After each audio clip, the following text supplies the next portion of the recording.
Thursday afternoon on Around the Northwest through until 2:30. Now, the launch of Read DL for 2025 is upon us, and the book chosen this year is by Stewart Foster. Again, it's the second book by Stewart Foster to feature in this initiative. I think he's the only one to enjoy that. But the book is all the things that could go wrong, and Stewart is an award-winning, not just a children's novelist, but also adult novelist from Bath. His first children's book, The Bubble Boy, got a number of awards when it came out, 9 years ago.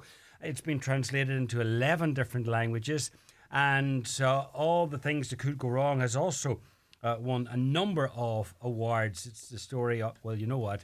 Stewart now joins us, and Stewart can tell us all about it. Stewart, good afternoon to you.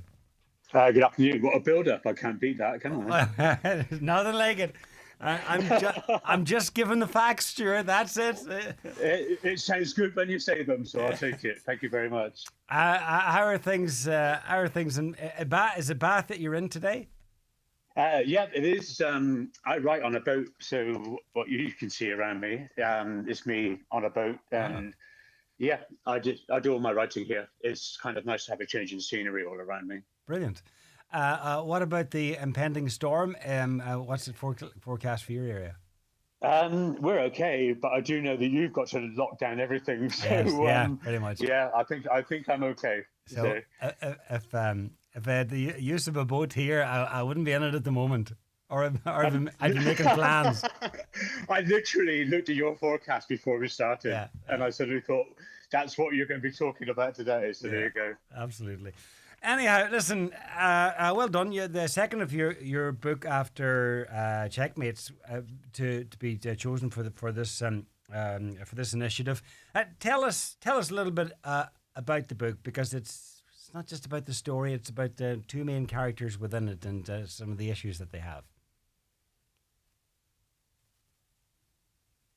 Oh, Stewart has frozen there. I don't know if it's the Wi-Fi. Hang on a second. Maybe that might help if I. Stewart seems to have sort of stalled there on us. Hopefully, that'll come back up. But in the meantime, Joe Kelly is executive librarian at the Donegal County Library, and is with us in studio. So, Joe, time has come for yet another launch.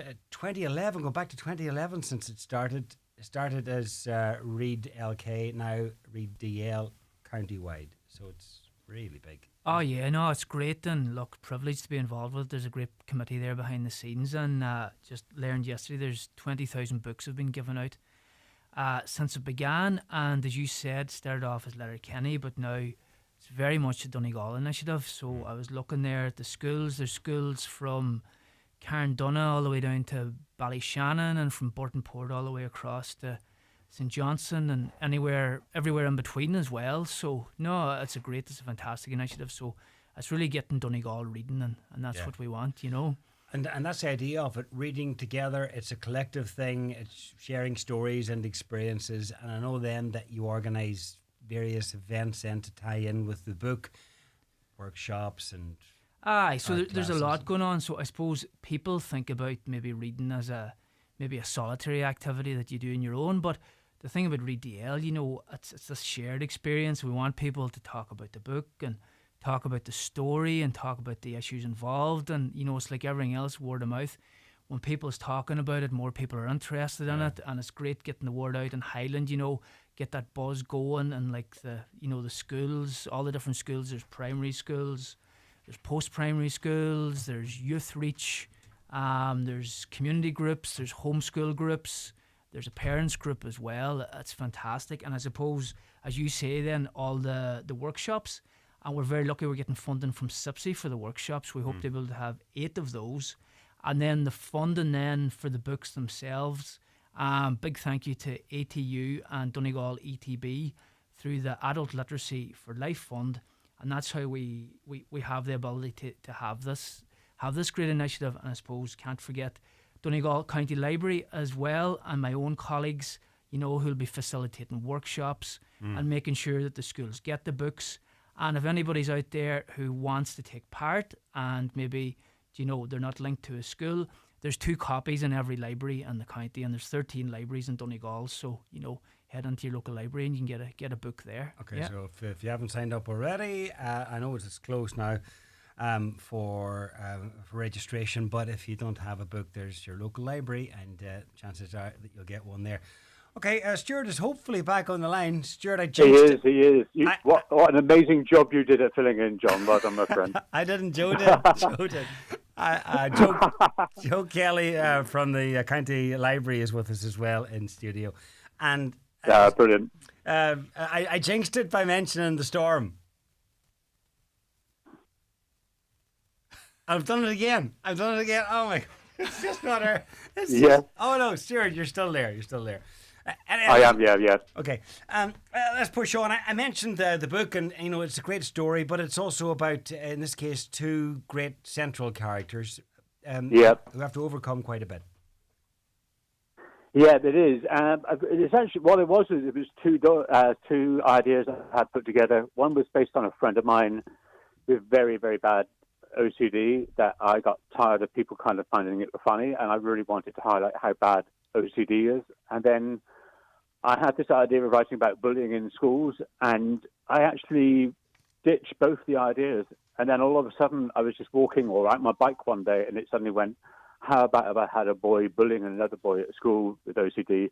And like you said, they both overcome things, and that's really what the crux of the book is about, is that it's not about this initially very horrible character that's doing the bullying. It's actually finding out why he's bullying as well, and the reasons behind why people might bully in schools and in anywhere in the workplace. Yeah. But throughout, I mean, the way I think anyhow, the way the story is driven, as in a lot of your stories, is through humour. Yeah. I'm glad you said that, John.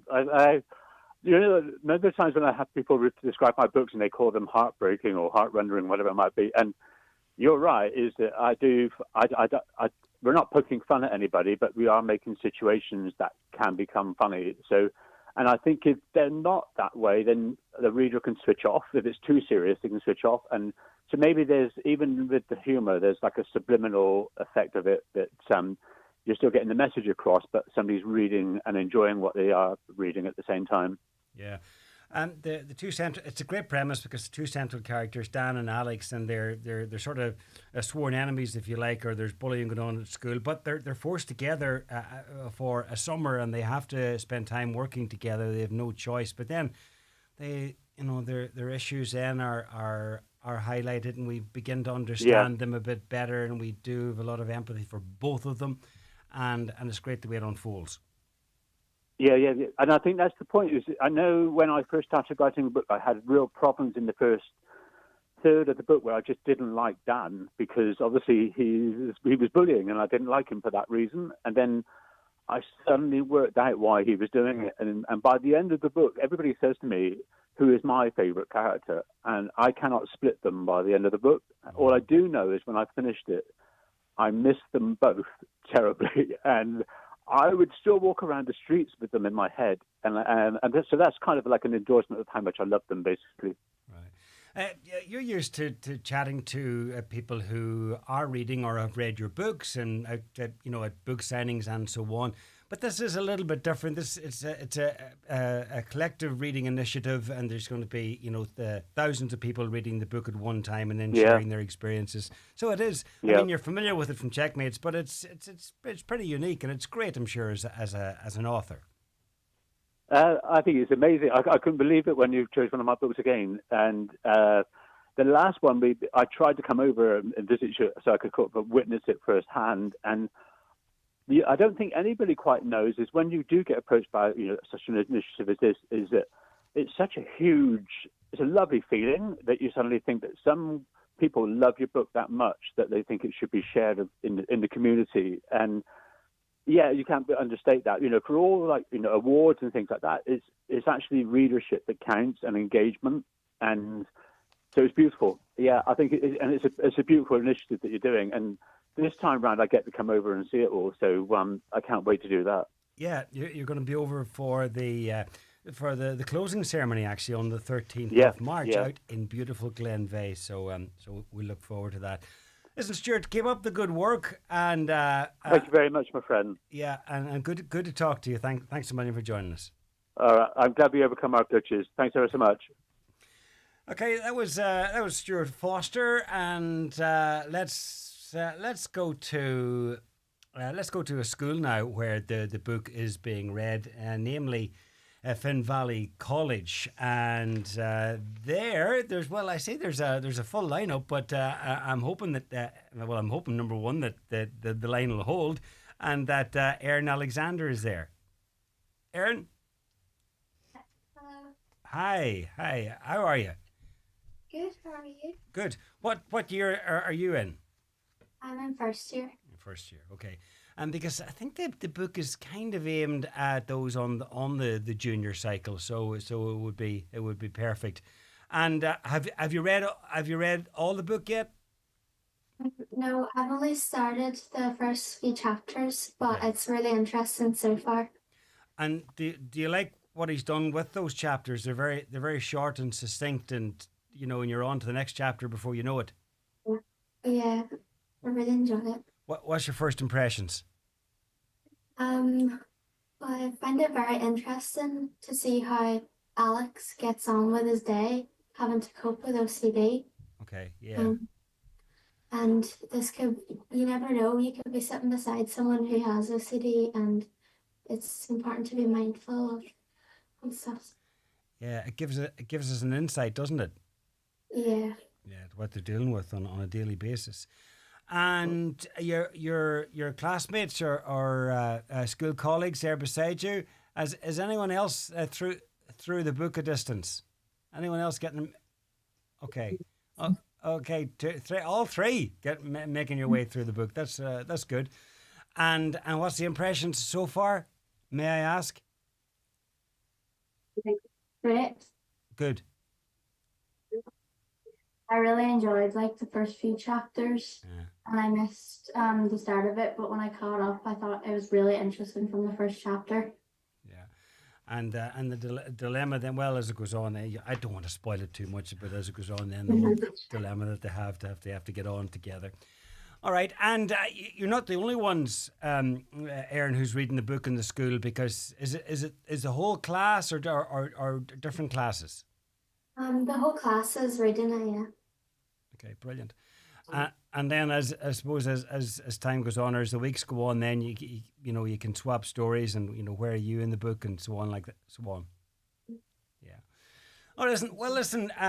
To the Moonshores as well there in the background, who've got everybody organised and lined up for us on Zoom. Thank you very much, and Aaron, yourself and your classmates there at Finn Valley College.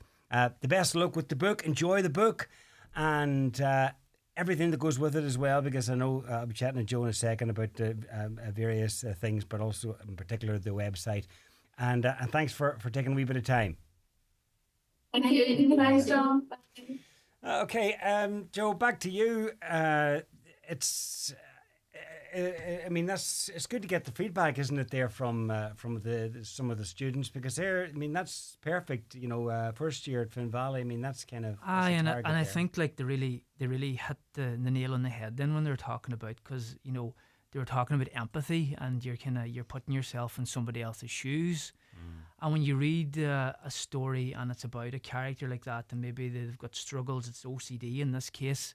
It's a great thing about reading fiction. It helps you to empathise and to understand how other people might be feeling. But also the character Dan. Dan's very, very angry, and then as the book goes on, we understand why he's so angry and why he, bullying, why he might gravitate towards that. 100%, and there's a reason for everything. And what do they say? Condemn the sin, not the sinner, and everybody needs a second chance and all that. And you have to kind of get underneath and find out what's going on with Dan. And sometimes, and even when you're watching films or TV or that, it's the kind of maybe the characters who kind of do the nasty things or the things that aren't so nice. They're the interesting ones, and you want to find out what's their story and what's going on behind the scenes there with them. Yeah, as Stuart alluded to there, Dan just isn't likable at the start, and then as we get to know him and as we get to understand him, it all becomes clear. Exactly, it all comes together then, and comes together really well. Yeah.